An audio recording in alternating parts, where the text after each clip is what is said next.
الحمد لله نحمده ونستعينه ونستغفره ونعوذ بالله من شرور أنفسنا ومن سيئات أعمالنا من يهد الله فلا مضل له ومن يضلل فلا هادي له أشهد أن لا إله إلا الله وحده لا شريك له وأشهد أن محمدا عبده ورسوله لا نبي بعده اللهم صل وسلم وبارك على محمد وعلى آل محمد وصحبه ومن اهتدى بهداه إلى يوم الدين أوصيكم ونفسي بتقوى الله كما قال الله تعالى يا أيها الذين آمنوا اتقوا الله حق تقاته ولا تموتن إلا وأنتم مسلمون يا أيها الناس اتقوا ربكم الذي خلقكم من نفس واحدة وخلق منها زوجها وبث منهما رجالا كثيرا ونساء واتقوا الله الذي تساءلون به والأرحام إن الله كان عليكم رقيبا يا أيها الذين آمنوا اتقوا الله وقولوا قولا سديدا يصلح لكم أعمالكم ويغفر لكم ذنوبكم ومن يطع الله ورسوله فقد فاز فوزا عظيما أما بعد فإن خير حديث كتاب الله وخير الهدي هدي محمد صلى الله عليه وسلم وشر الأمور محدثاتها وكل محدثة بدعة وكل بدعة ضلالة وكل ضلالة في النار. Ma'syarul muslimin, sidang Jumat yang dirahmati oleh Allah Subhanahu wa taala. Pertama-tama yang paling utama hendaklah kita senantiasa untuk meningkatkan kualitas ketakwaan kita kepada Allah Subhanahu wa taala. Karena barang siapa yang bertakwa kepada Allah, Allah akan menjaganya. Dialah bekal abadi untuk berjumpa kepada Allah Subhanahu wa taala. Takwa adalah dengan mengerjakan perintah-perintah Allah yang sesuai dengan tuntunan Nabi kita Muhammad sallallahu alaihi wasallam dan berharap akan ganjaran pahala dari Allah Subhanahu wa taala. Dan takwa juga adalah engkau meninggalkan segala macam bentuk larangan-larangan Allah Subhanahu wa taala di atas cahaya petunjuk Nabi kita Muhammad sallallahu alaihi wasallam. Kaum muslimin yang dimuliakan oleh Allah Subhanahu wa taala, hendaklah kita senantiasa berupaya membersihkan hati kita. Allah tidak melihat bentuk rupawannya kita. Allah tidak melihat pangkat yang melekat di diri kita. Allah tidak melihat jabatan yang kita pegang. Akan tetapi Allah Azza wa Jalla melihat hati kita dan amalan kita. Oleh karena itu Nabi kita Muhammad sallallahu alaihi wasallam bersabda, "Innallaha la yanzuru ila ajsamikum wala ila suwarikum walakinna innama yanzuru ila qulubikum wa a'malikum." Rawahu Muslim. Sesungguhnya Allah Azza wa Jalla, kata Nabi sallallahu alaihi wasallam, sesungguhnya Allah Azza wa Jalla tidak melihat fisik kalian, tubuh kalian, dan Allah Azza wa Jalla tidak melihat rupawannya kalian, akan tetapi Dia Allah Azza wa Jalla melihat hati-hati kalian dan amalan kalian. Ibadullah, betapa pentingnya meluruskan niat, betapa pentingnya meluruskan hati. Hanya dengan itu sajalah seorang akan diselamatkan oleh Allah Subhanahu wa taala dari su'ul khotimah, dari buruknya kematian. Sahal bin Sa'ad As-Sa'di meriwayatkan kepada kita tentang kisah peperangan Nabi kita Muhammad sallallahu alaihi wasallam bersama para sahabatnya. Ketika itu ada salah seorang yang gagah berani, sangat pemberani menghadapi musuh-musuhnya. Ketika menghadapi musuhnya, dia akan melawannya dan menghabisinya. Lalu mereka pun berkata, "Hari ini adalah miliknya si fulan. Hari ini adalah harinya si fulan. Tak ada musuh melainkan dia habisi." Ketika mereka bercerita di hadapan Nabi kita Muhammad sallallahu alaihi wasallam, kata Nabi sallallahu alaihi wasallam, "Innahu min ahlin nar." Sesungguhnya dia merupakan penduduknya api neraka. Kagetlah para sahabat radhiyallahu anhum, ya. Mereka pun berkata, Allahu wa rasuluhu a'lam. Hanya Allah dan Rasulnya lah yang lebih mengetahui. Padahal dia berperang bersama Nabi Sallallahu Alaihi Wasallam di jalan Allah berjihad. Maka salah seorang pun berkata, la alzimanna, aku akan senantiasa mengikuti orang itu. Ketika orang tersebut menghadapi musuhnya, orang ini selalu mengikuti dia dari kejauhan melihatnya. Ketika dia keberaniannya memuncak, lalu musuh-musuh pun mengeroyoknya. Kemudian terluka parah, lalu dia tidak sabar dengannya. Lalu dia ambil pedangnya, dia hunuskan ke tengah dadanya, tembuslah sampai ke belakangnya. Lalu matilah dia dalam keadaan bunuh diri. Dan Nabi kita mengatakan bahwasanya barang siapa yang mati dalam keadaan bunuh diri, Allah akan mengazabnya dengan bagaimana dia mengazab dirinya sendiri sampai hari kiamat. Pulanglah sahabat tersebut yang mulia, lalu dia melaporkan kejadian itu kepada Nabi kita Muhammad sallallahu alaihi wasallam. Ya Rasulullah, sadaqta. Sadaqa Rasulullah wa ma bika, wahai Rasulullah.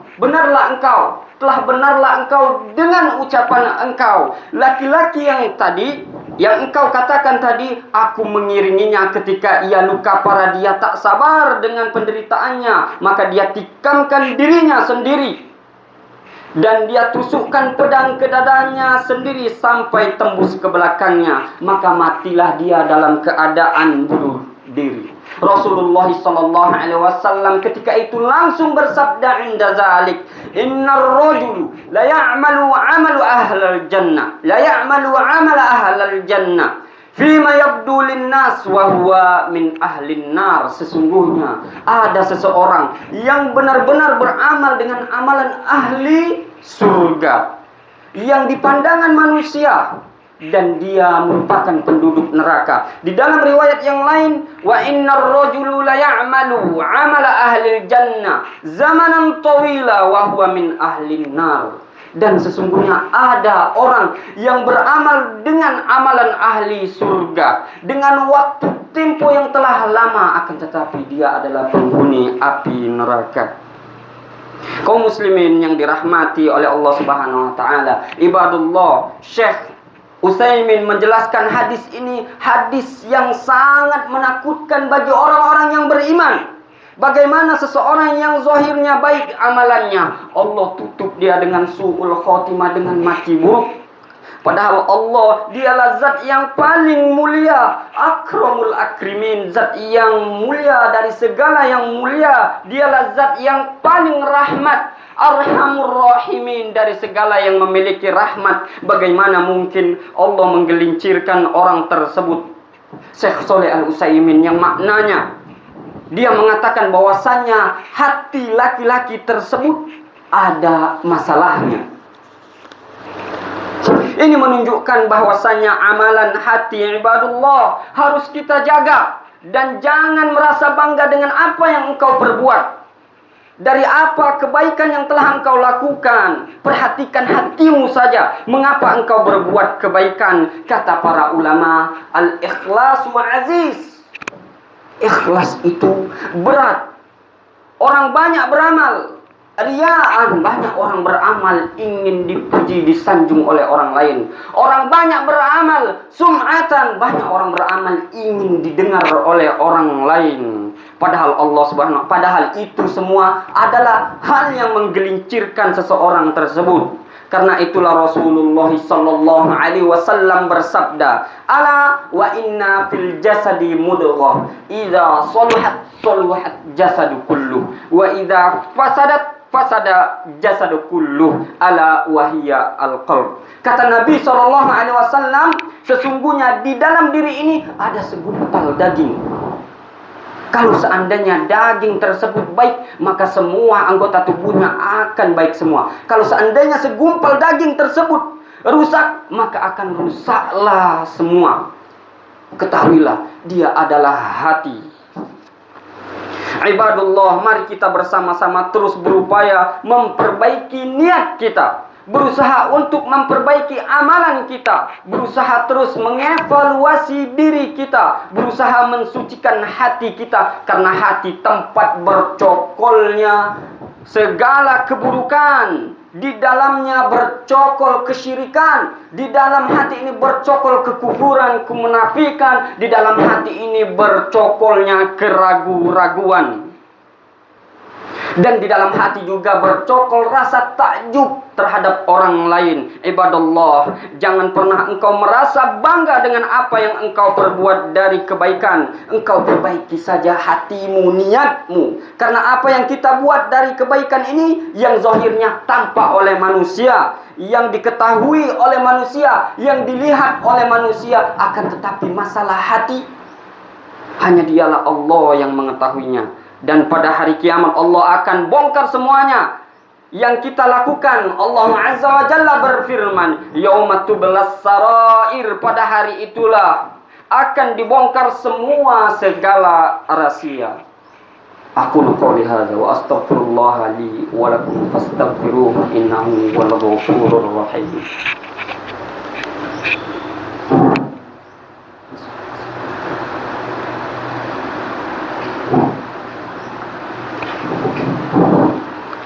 Alhamdulillahi Rabbil Alamin, wassalatu wassalamu ala nabiyyina Muhammadin sallallahu alaihi wasallam. Qad aflaha man zakkaha wa qad khaba man dassaha. Sungguh telah beruntung. Siapakah yang beruntung? Qad aflaha man zakkaha. Sungguh telah beruntung. Siapakah yang beruntung? Man zakkaha, yaitu orang yang senantiasa mensucikan jiwanya. Wa qad khaba man dassaha. Wa qad khaba, dan sungguh telah celaka, binasa.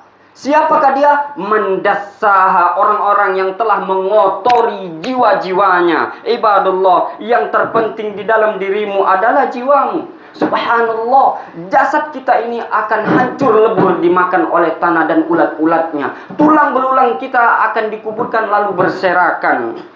Akan tetapi ruh dan jiwa kita inilah yang merupakan standar. Allah akan muliakan seseorang dengannya, atau Allah akan hinakan seseorang dengannya.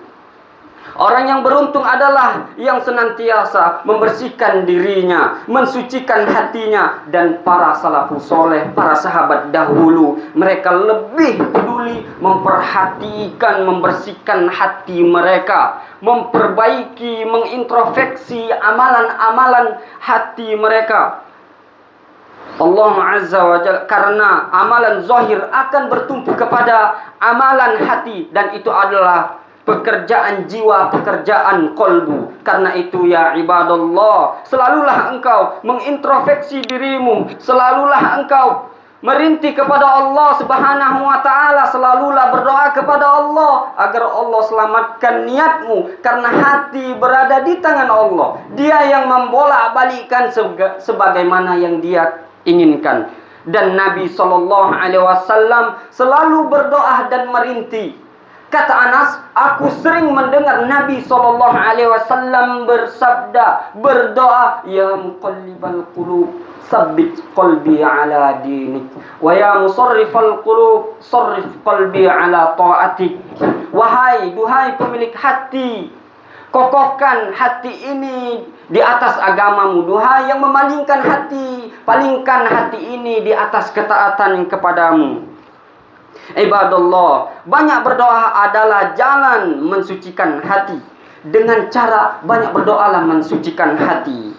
Allahumma ati nafsi taqwaha, ya Allah ya Tuhan, berikan diri kami ini ketakwaannya, wa zakkiha, dan sucikanlah dia, anta khairu man zakkaha, engkaulah sebaik-baik yang mensucikannya. Ya ibadallah, selalulah berdoa kepada Allah setiap ada kesempatan agar Allah menjaga kesucian hatimu. Yang kedua, ibadallah, hendaklah engkau berusaha untuk beramal soleh, berbuat kebaikan, memenuhi hak-haknya Allah Azza wa Jalla, melakukan amalan-amalan soleh dengan melakukan hak-haknya seorang hamba. Tapi amalan soleh harus bertumpu pada niat yang benar. Maka perbaikilah niat. Karena itulah setiap orang mau beramal apapun amalannya, mau beribadah apapun jenis ibadahnya, hendaklah dia bertanya dua hal yang wajib dia tanyakan. Yang pertama, 5. Mengapa? Aku melakukan ibadah mengapa? Aku sholat mengapa? Aku membaca Al-Quran mengapa? Aku berpuasa mengapa? Apakah karena Allah Azza wa Jalla atau karena yang lain? Yang kedua, kaifa? Bagaimana kamu mengerjakannya? Apakah sudah benar dengan cara yang kau lakukan beribadah menyembah Allah Subhanahu wa taala sesuai dengan tuntunan Nabi kita Muhammad sallallahu alaihi wasallam? Karena orang yang celaka adalah orang yang rusak kaifanya. Dia tidak mengikuti Nabi di dalam panduan beribadah. Dia buat ibadah sendiri-sendiri. Dan sebagian orang kaifanya benar luar biasa, tapi rusak 5-nya. Kenapanya? Bukan karena Allah Subhanahu wa taala. Dia bekerja untuk manusia, untuk dipuji manusia, sehingga semua amalan di hari kiamat ditimbang dalam 2 hal ini, 5 dan kaifa. Jika salah satunya rusak atau keduanya rusak, rusaklah semua amalan di hari kiamat, walaupun sebesar gunung Uhud. Allah akan mengatakan, wa qadimna ila ma amilu min amalin. Kami akan datangkan mereka dengan membawa segala amalan mereka. Faja'alnahu haba'an mansura. Kami jadikan dia hancur lebur, habis, berterbangan bagaikan gunung-gunung pasir yang dilanda oleh ombak angin. Wa sallu ala nabiyikum Muhammadin sallallahu alaihi wasallam fa innallaha wa malaikatahu yusalluna 'alan nabi ya ayyuhalladzina amanu sallu alaihi wa sallimu taslima. Allahumma ighfir المسلمين والمسلمات والمؤمنين والمؤمنات الأحياء هم الأموات برحمتك يا أرحم الراحمين يا مقلب القلوب ثبت قلوبنا على دينك ويا مصرف القلوب صرف قلوبنا على طاعتك يا زكا يا مزكي زكي قلوبنا وصلى الله على نبينا محمد. أقيموا الصلاة.